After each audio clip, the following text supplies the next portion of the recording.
Bonjour à tous, c'est Angie. On se retrouve pour la guidance sentimentale et relationnelle pour les signes de feu, donc pour les béliers, les lions et les sagittaires. Alors, on va découvrir ensemble vos messages. On aura différents oracles, du tarot et à la fin, vous aurez aussi la chanson de votre mois, donc la chanson qui a un message pour vous. Je mettrai le lien en barre d'infos pour la chanson. Allez, on est parti, on va commencer tout de suite avec le premier petit message et vous avez eu, je crois en ma bonne étoile. Tout est possible et j'y crois et je m'en donne les moyens. Parfois, il faut du temps pour que les choses se fassent, mais je finis toujours par voir l'étoile au bout du chemin. Donc, on y croit, on baisse pas les bras. Il y a une notion ici de garder vraiment l'espoir, de pas se laisser aller à la tristesse, à arrêter de vouloir se battre aussi pour quelque chose, pour son couple, pour un projet. Se dire que on est peut-être encore dans une étape d'attente et d'instabilité, mais qu'au bout du compte, il faut vraiment voir la lumière, hein, se souvenir pourquoi on fait les choses, se souvenir que chaque étape est nécessaire et que en attendant, eh bien, j'essaie de comprendre pourquoi on m'a mise dans cette situation, on m'a mis ou on m'a mise dans cette situation, et que tout est fait pour grandir, tout est fait pour m'apprendre. Et je continue, je reste vraiment dans la persévérance. Hein, et ça nous dit aussi que les raisons pour lesquelles vous vous battez sont justes, que votre projet il est juste, que vous avez raison d'y croire. C'est ça le plus important, c'est que vous êtes sur la bonne voie, vous avez fait les bons choix et vous vous battez pour quelque chose de noble. Donc ce serait dommage d'arrêter. Alors, le 4, justement. Le 4, on est sur de la stabilité. C'est les quatre comment dire, pieds de la chaise ou de la table. C'est stable. On est sur de la réalisation. Donc, le projet est sur le point d'aboutir ou la situation d'évoluer franchement. Persévérer en observant ce qui empêche la pleine réalisation. Donc, c'est très intéressant. Ça rejoint vraiment très bien la première carte. Parce que là, ça nous dit que là, peut-être qu'effectivement, vous rencontrez encore des difficultés dans votre vie personnelle, mais profitez de ce moment-là pour observer justement ce qui bloque. Vous voyez, c'est aussi, eh bien, plutôt que de pleurer sur ce qui ne va pas, j'essaie de trouver justement des solutions, de voir là où on me met en lumière ce qui ne va pas, le dysfonctionnement dans mon couple, dans mes propres croyances, dans mes propres fonctionnements, pour pouvoir changer des choses. Donc je me remets en question, je remets en question mon mode de fonctionnement et ça me permet d'apporter du changement qui va permettre ensuite la réalisation de mon projet. Donc le projet est sur le point d'aboutir, mais je profite effectivement pour observer ce qu'il y a encore à changer, comment je peux améliorer la situation. On projette un petit peu, on utilise son énergie à bon escient en se focalisant plutôt sur une démarche de résoudre, plutôt que de baisser les bras et de tout relâcher finalement. Alors avec le tarot, vous avez eu l'As d'épée et le 2 de pentacle. Donc c'est intéressant. L'As d'épée, il va être... c'est une nouvelle idée. C'est l'idée que vraiment vous allez trouver le moyen de résoudre une situation. Je la ressens comme ça. Ici, on voit que vous allez réussir. Vous allez avoir l'idée ou la façon de faire, la façon de vous exprimer pour résoudre la situation. Vous prenez un nouveau départ ici qui passe par une communication, par une réflexion, une autre façon de faire. Ça va vous permettre de ramener de l'équilibre par rapport à un domaine. Donc là, vous adoptez des changements qui seront dans cette démarche de rétablir quelque chose qui n'allait pas, qui était contrebalancé. Donc c'est une harmonie qui revient. Peut-être on va réussir on jongle, on a l'impression de jongler en fait. Donc on jongle peut-être entre deux travails, entre deux relations, entre la maison, le travail, la vie amoureuse, les enfants, vous voyez, on arrive ici à... Ou alors peut-être que c'est pour des répercussions un peu plus matérielles, au niveau du budget, où les fins de mois ne sont pas toujours évidentes. En tout cas, peu importe ce qui se passe ici, vous arrivez à vous démener, à trouver un juste équilibre en adoptant de nouvelles façons de faire et de vous exprimer aussi. Donc c'est une nouvelle façon de communiquer, c'est une nouvelle façon d'envisager les choses. Vous êtes dans cette démarche de trancher, de faire concrètement ici, d'entreprendre concrètement quelque chose qui puisse apporter plus d'équilibre à votre situation. Alors, au niveau spirituel, vous avez le pardon. Donc, on est dans une énergie, bien sûr, de pardon, de compréhension, de lâcher prise. On est dans l'énergie de se pardonner. Donc, il n'y a plus de culpabilité, il n'y a plus de colère, il n'y a plus de ressentiment. Il y a un travail qui est fait ici pour apaiser une situation. On est dans l'ouverture. C'est d'ailleurs une énergie que j'ai retrouvée dans tous les autres signes. Donc, c'est un mois de juin qui permet vraiment de réharmoniser les relations. On va être plus enclin à parler ouvertement et à chercher des solutions. On est dans le compromis, on est dans la réconciliation. On comprend l'autre, on s'ajuste plus. On voit les choses peut-être avec un angle différent. C'est pour ça aussi. C'est parce qu'on voit les choses de façon beaucoup plus haute. Plutôt qu'on sort un petit peu des batailles d'ego, on voit les choses d'un autre angle. On comprend que l'autre, par exemple, réagit de cette façon, va nous agresser parce qu'il est en souffrance, parce qu'il réagit avec son bagage émotionnel. Voyez ? Donc on va pas nourrir ça, on va pas rentrer dans ce jeu-là. On va au contraire essayer d'apaiser la situation. Donc le pardon, c'est une énergie de bienveillance, de douceur envers vous-même. Vous vous pardonnez, vous arrêtez de culpabiliser, peut-être de faire des choses pour vous-même. Donc vous vous libérez aussi de ça, d'une mauvaise conscience. Parfois on fait des choix, par exemple en tant que parent, et on culpabilise par rapport aux enfants, ou on culpabilise par rapport à ses parents, par rapport à sa famille. Donc là vous vous allégez de tout ça, vous faites les choses pour vous-même. Et vous avez raison.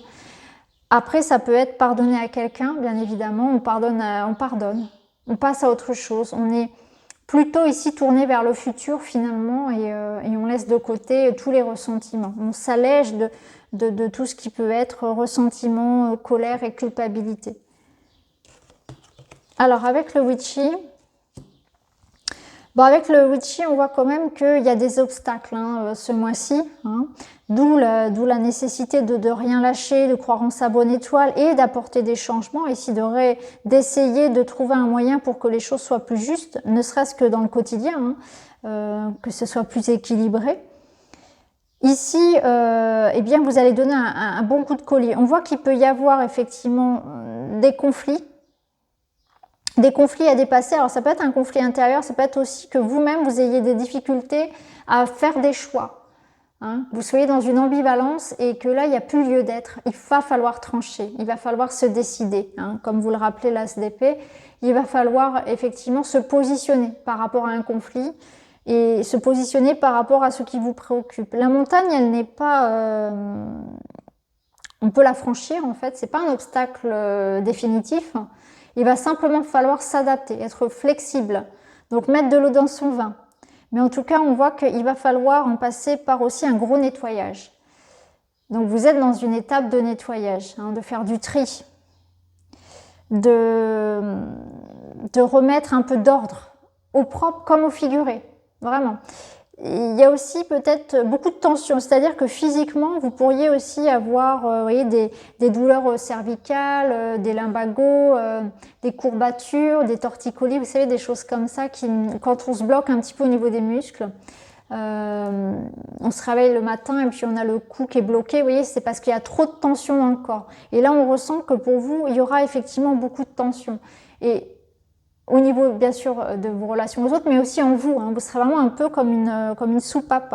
Donc, il sera important de prendre de la hauteur aussi par rapport à ça, par rapport à ce qui vous, dans votre quotidien, dans votre vie de manière générale, ce qui vous tourmente un peu. Parce que votre corps pourrait entrer en souffrance vis-à-vis de ça. Donc, il va falloir se détendre. C'est un peu ce que vous disent les cartes. Prendre de la hauteur. Et parce que si vous restez en bas de la montagne, vous ne verrez pas la solution, tandis que si vous prenez de la hauteur, vous allez voir que derrière, il y a une plage, derrière, il y a ceci, il y a un moyen de passer sur le côté.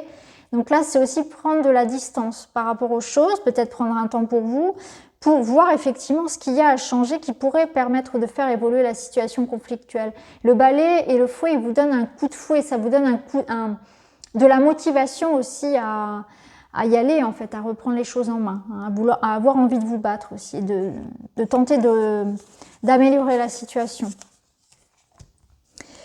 Alors, ici, deux cartes qui sont intéressantes. Donc, la carte du contrôle. La carte du contrôle, elle vous demande, est-ce que vous êtes un petit peu trop contrôlant dans vos relations aux autres? Est-ce que vous cherchez trop à avoir la main mise sur le couple? Ou est-ce que vous êtes trop, comment dire, possessif? Est-ce que vous voulez décider pour les autres? Est-ce que vous êtes trop maman poule, papa poule avec vos enfants? Vous voyez, il y a cette notion d'être peut-être trop autoritaire et ça pourrait vous jouer des tours. À l'inverse, c'est important et intéressant, peut-être pour certains, de voir qui contrôle votre vie. Est-ce que vous faites vous-même, vous prenez vos décisions ou est-ce que c'est quelqu'un qui prend les décisions pour vous? Donc là, il y a de l'harmonie aussi à retrouver par rapport à ça. Qui contrôle la situation? Qui prend les décisions? Est-ce que vous contrôlez trop ou est-ce que c'est quelqu'un d'autre qui contrôle tout pour vous, hein? Donc là, du réajustement à faire. Ensuite, on a la carte du support. Le support, c'est la présence de l'autre, c'est la confiance, il y a des encouragements. Donc, vous n'êtes pas seul dans la relation, vous n'êtes pas seul de manière générale et c'est important de faire confiance. Donc, de ne pas chercher non plus à tout contrôler et de faire confiance, de laisser les autres faire à leur manière. Alors là, ça va peut-être résonner par exemple pour les parents qui ont tendance à trop couver et là on vous dit il faut que les enfants par exemple vivent leurs propres expériences, il faut qu'il y ait un rapport de confiance à l'autre, il ne faut pas les empêcher de vivre des choses parce que ça serait les priver d'une leçon qu'ils ont à comprendre eux-mêmes, hein. Il faut pas, je sais que c'est important, je suis maman, je sais ce que c'est. On a envie de, bien sûr, d'épargner nos enfants de tout ce qui peut être difficulté, mais en même temps, on ne peut pas empêcher la vie de se faire. Donc, c'est important aussi de laisser les gens vivre, les gens qu'on aime, vivre, expérimenter ce qu'ils ont à expérimenter. Bien sûr, on est là, on les soutient, on les encourage, on les conseille, mais il ne faut pas les priver aussi de liberté et tout décider pour les autres. Donc, ça peut être avec des enfants, ça peut être dans le couple, hein, ou peut-être que voilà, il y a cette notion de faire confiance à l'autre, de déléguer, de ne pas chercher à étouffer, mais ça peut être aussi vous, hein. Peut-être qu'il est important ici de voir qui contrôle votre vie. Est-ce que vous êtes maître à bord ou est-ce que quelqu'un prend les décisions pour vous? En tout cas, voilà, voyez comment on peut réajuster ces énergies-là dans votre relationnel. Alors ici... Alors, effondrement, résultat et réussite. Alors, on voit que vous allez prendre les bonnes décisions. On voit que par rapport à quelque chose ici qui de toute façon ne fonctionnait pas, ne fonctionnait plus ou qu'à moitié, vous allez tout détruire pour reconstruire et vous allez réussir ça. Ça va être votre challenge en fait du mois. C'est ça, c'est qu'au niveau de votre vie privée, de votre relationnel, vous êtes dans une phase de reconstruction. Ça peut passer par quelque chose en justice ou d'officiel pour certains et vous avez la réussite derrière. Donc on voit que vous avez gain de cause, que les décisions que vous prenez sont les bonnes aussi. Que vous avez pris ce virage peut-être pour réajuster votre vie privée, pour reconstruire sur des bases saines, pour refaire autrement. Peut-être qu'on repart de zéro pour certains, clairement, hein, on se sépare, on divorce, on est sur une nouvelle vie. Et on prend un nouveau chemin qui va nous permettre de nous épanouir. Donc on voit clairement que ici, soit il y a quelque chose qui se décide en justice, administrativement parlant, ou c'est une prise de décision importante, un positionnement, quelque chose qui résonne comme vraiment un événement marquant et important, qui sonne ici la fin de quelque chose, mais c'est quelque chose qui de toute façon devait se terminer, ça s'effondrait, ça partait en miettes, ça n'était pas viable sur le long terme. Donc il fallait arrêter ces comportements ou cette relation, ce moyen de vivre, cette façon de vivre, etc., cette habitude, ces pensées, ces croyances aussi. C'est aussi ça, c'est qu'il y a quelque chose qui s'effondre, peut-être c'est vos croyances, hein, des illusions qu'on avait aussi, hein. Donc on fait tomber les illusions, on se sépare aussi de quelque chose qui de toute façon nous apportait plus de tort qu'autre chose, hein. On fait les bons choix ici, on fait le choix d'aller vers des choses encourageantes, nourrissantes, qui vont nous épanouir, hein. On fait le bon choix. Alors votre chanson, pour vous, que je mettrai en barre d'infos, c'est Jean-Jacques Goldman, On ira. Alors je l'aime beaucoup cette chanson, je la trouve vraiment très très belle. Donc dans cette chanson, il dit « On laissera nos clés, nos cartes et nos codes, nos prisons pour nous retenir ». Donc il y a une énergie de partir et d'aller vers la liberté, de tout laisser derrière soi, tout ce qui nous emprisonne, hein, on laisse nos clés, nos cartes, nos codes, tout ce qui nous emprisonne, tout ce qui nous empêche d'avancer, tout ce qui nous retient, et on part. On part et il y a une notion un petit peu utopique de partir avec foi vers quelque chose de nouveau, mais on sait qu'on est porté par une énergie de vie, on sait qu'on fait le bon choix de partir et on y va avec légèreté en fait. Et on sait qu'on saura s'adapter et que quoi qu'on croise sur la route de toute façon, eh bien, il y aura du bon, il y aura du mauvais, mais on ne peut pas rester ici en fait puisqu'on est prisonnier. Hein. Donc c'est clairement ça. C'est vraiment une belle chanson qui parle de liberté, de bonheur que l'on retrouve et surtout au niveau relationnel, eh bien c'est d'une complicité. Hein, on peut compter sur l'autre. Voilà, on part main dans la main. Donc on est prêt à reconstruire autrement aussi. Hein. Donc c'est vraiment, je trouve très très en lien avec la lecture. Donc voilà pour vous les amis, j'espère que le tirage vous parle, n'hésitez pas à me dire en commentaire. En tout cas, je vous remercie de l'avoir regardé et je vous retrouve très vite dans une autre vidéo. Merci beaucoup, à bientôt.